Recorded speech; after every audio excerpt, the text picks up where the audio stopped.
This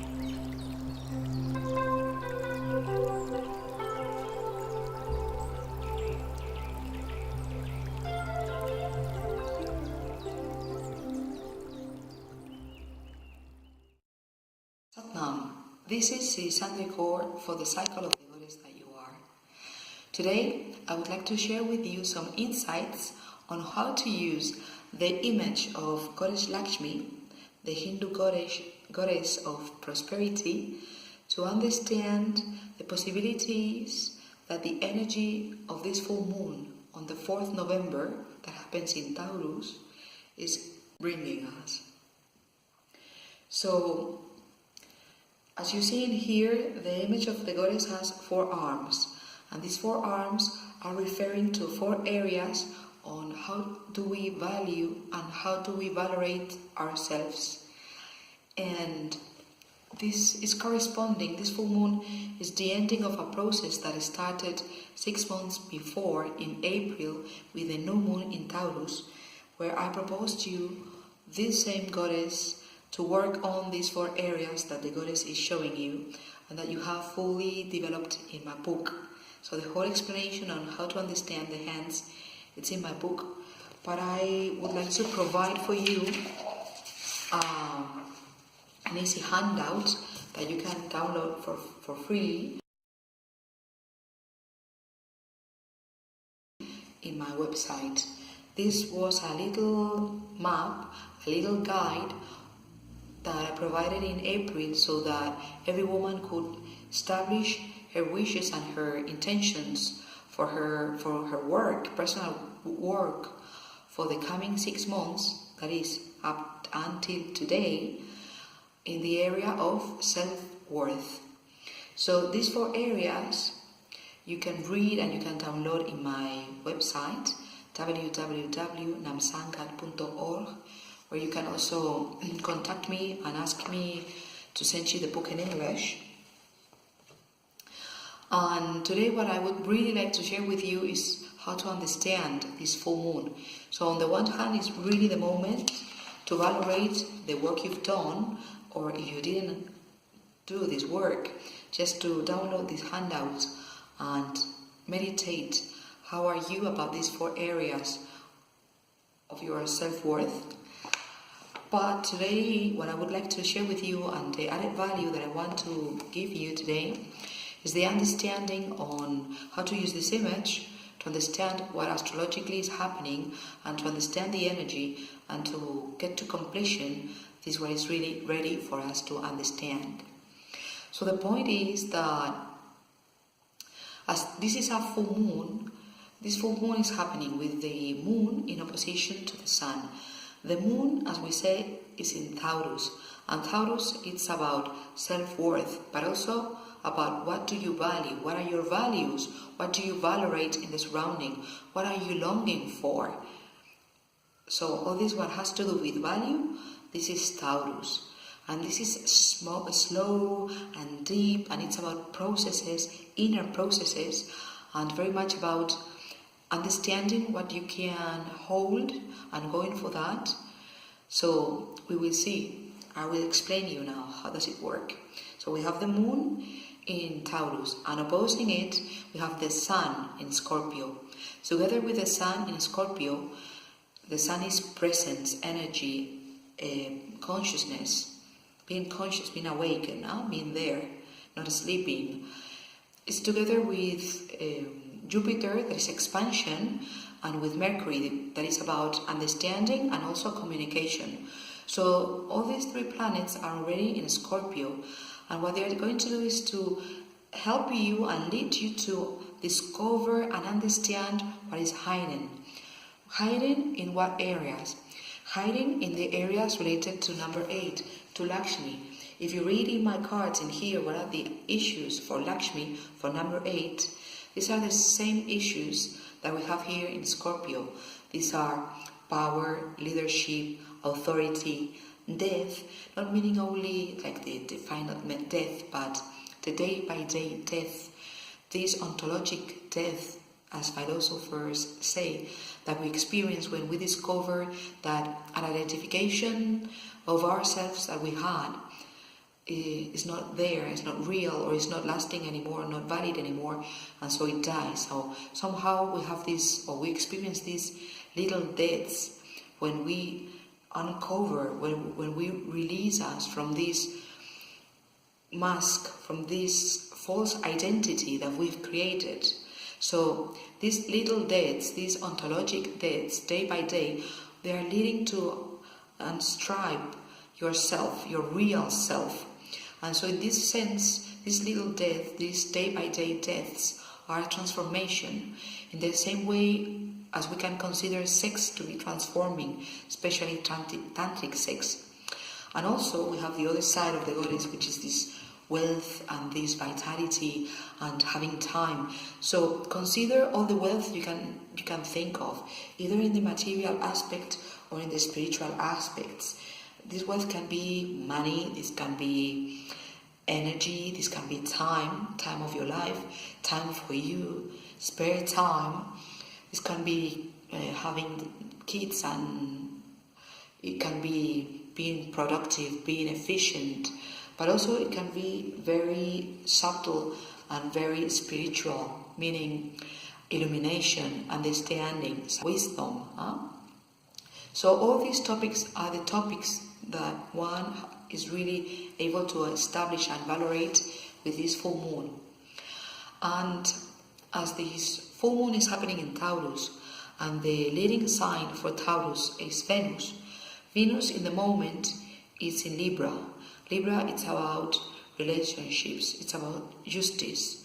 So what this full moon is bringing is bringing light, it's illuminating what to leave behind, what to cut off, what to let go and eliminate, so that we can put our energy in that what you can hold, particularly in relationships and the justice in the relationships and the relationship with justice, so that you can see how's your own inner process about your self-worth, about your self-value progressing. That is, as we have the sun in Scorpio, it's very easy, very likely that in these days there will be difficult situations, things of your life or of yourself that you don't valorate, that you keep hiding because you think they are not valuable by the society, or that you don't valorate yourself, that are going to come to the light. Maybe some secrets of yours, something you don't want to share, is going to come to the light. It's going to be known. And it could be also that there's tension in the relationships, and things are that you didn't want it to say to the other one, finally you say them. This full moon is the completion of the new moon that happened in Libra at the beginning of this month. And I invite you to see the video to understand how this matches and to see how this has something to do. It's the influence of Aries and Uranus in Aries together with the Sun in Scorpio, what we had at the beginning of the previous month. So this is what I encourage you to see. To understand it better, let's go back to the image of the goddess, and we can see, like, in here you see the virtues, like the good aspects, the prosperity that the goddess of prosperity, Lakshmi, is bringing you. And astrologically, this in this moment is presented by the end, the last, give it the last go to this great triangle of fire that we have in the moment. And on the other side, we have like the dark aspect that are, I would read it for you in here.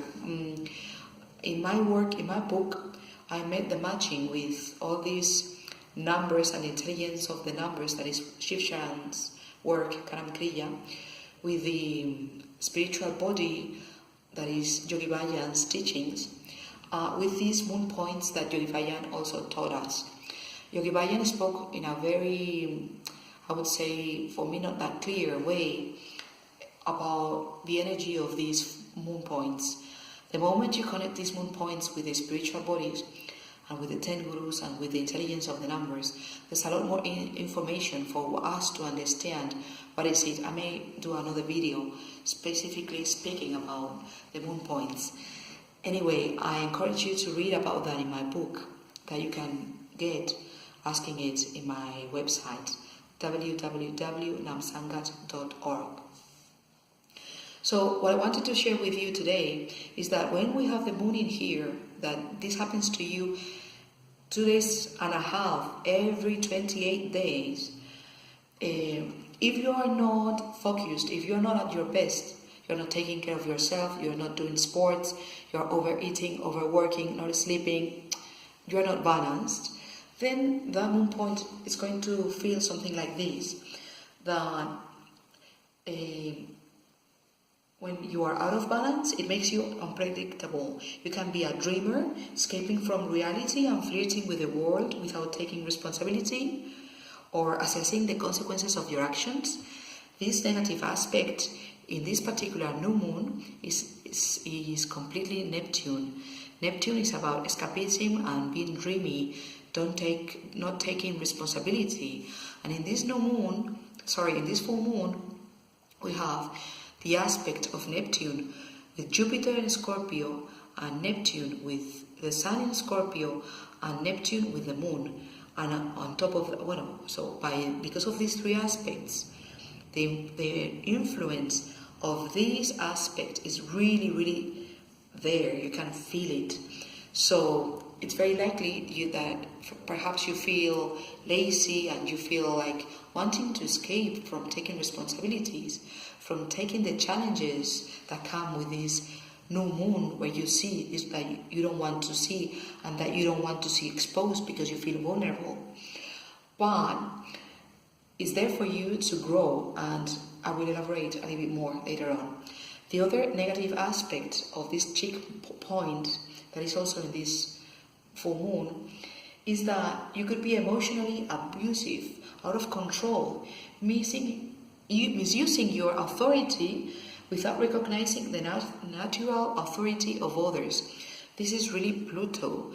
Pluto in the moment is also making a contact with the moon, and Pluto is also the ruling planet of Scorpio. So because of these two aspects, it's there. And is this what I was telling you about secrets and hiding things being revealed, being exposed?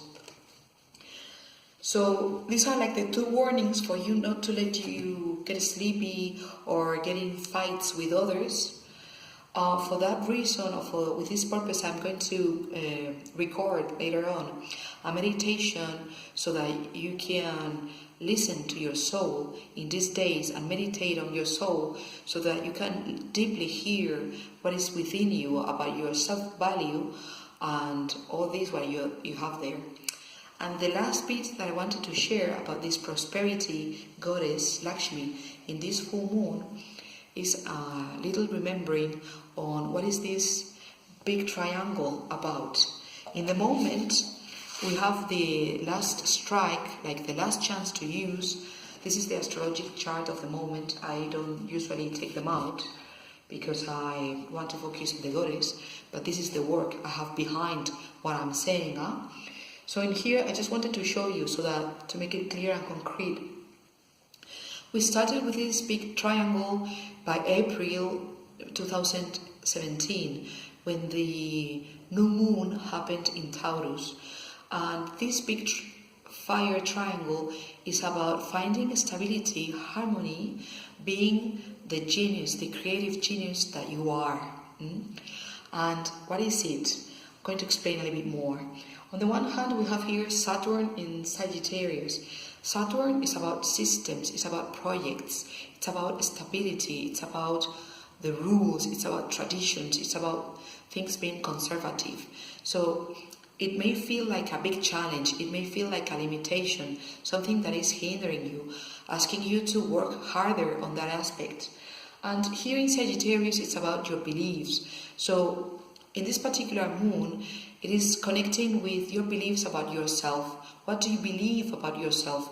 So the challenge in these days is to take the challenge so that you develop a greater capacity to contain. Because with this trigone, you are wanting to manifest something bigger, something brighter, something outstanding. But if you don't have the capacity to contain it, it's going to collapse afterwards. So what What Saturn in Sagittarius is doing in here, Saturn, for this long time we've been working and experiencing it there, is challenging you to take the challenge so that you can increase your capacity to hold the whole thing you are creating or you're wanting to manifest. And on the other hand, what this brings to the triangle is this stability, this structure. So these creative ideas, these I want to do it my way, that I've been connecting or explaining in the last video, one of the last two videos, the last 2 moons, I've been explaining that. I've been explaining Uranus in Aries. So if you want to know more about that, I invite you to go backwards and review my last 2 videos. This is very much about, I want it my way, I want it to be innovative, I want to materialize this amazing idea I've had. And I don't care that much about the others. I don't care that much about what may break. And I don't care that much about consequences because I really want it my way. And on the other aspect, the other vertex of the triangle is this karma node that I explained to you a lot about this in the videos from July and August. Because they're coinciding with the full moon in Leo that happened in August, coinciding with the eclipse, we had a great teaching in what I call 1 + 10 = 11, and I developed there a lot of videos that you can see in my YouTube channel, where I explain to you all that and the opposition between Libra and Aries and Uranus in Aries. So what I mean is that still you have a go with this trigone. Still you have a big chance to find this stability and to really materialize your creative genius, your creativity, but very much structured and with your feet bound to the earth, so that it really has a structure, a fundament that is going to make it shine, that is make it be brilliant, be giving you importance, giving you dignity, but it's really connected to this, what makes you special, that what is making you unique. That is the number 1 that I explained to you, this 1 + 10 = 11 in the summer videos. So the summarizing it is like, yes, this is the goddess for this moon. Do this little piece of work of analyzing your self-value and how you valorate yourself with this handout. So these 4 aspects are connected with the 4 aspects of the goddess, and this is a very interesting meditation. Please don't let yourself be run over by either Neptune or Pluto, either by rage and anger or by being like diffuse and not committed. So go for the last bit of this trigone, go for the last bit of this wealth that the goddess is providing for you in these last 6 months, and that is still having the last go. So I hope it works for you. Sat Nam. Thank you very much.